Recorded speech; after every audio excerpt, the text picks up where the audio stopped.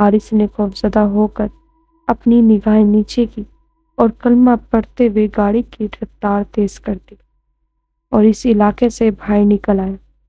مزید اچھی کہانی سننے کے لیے ہمارے اس چینل کو سبسکرائب کریں۔ تب تک کے لیے شکریہ۔ خدا حافظ۔